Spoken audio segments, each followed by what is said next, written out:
Hey everyone, in today's 2-minute tutorial we're going to be learning how to use the SQL WHERE clause. So, what is the WHERE clause? The SQL WHERE clause essentially limits your data to specific criteria. So, for example, if you wanted to limit your dataset to a specific country, you'd use a WHERE clause.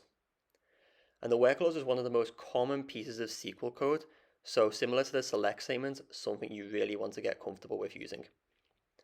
So let's see how we use it. Let's quickly pull our country table. We'll do select from country. And as you can see here, this has a list of countries with all different attributes about those countries.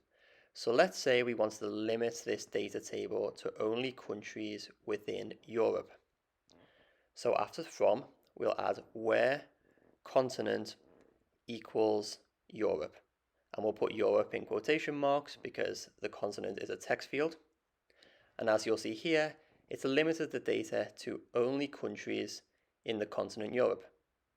Now let's look at numeric field. Let's say we want to limit our data to only countries with population greater than 1 million. We'll say where population is greater than 1 million.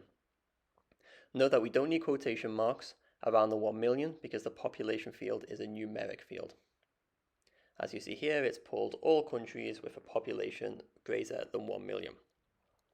Let's try and make this a little bit nicer and let's order our data by population descending. This makes it clearer and easier for people to read. And there you have it. You have all countries with a population greater than 1 million in descending order by population. That's a quick overview of the SQL WHERE clause. Any questions, leave them in the comments and I'll get back to you. Thanks.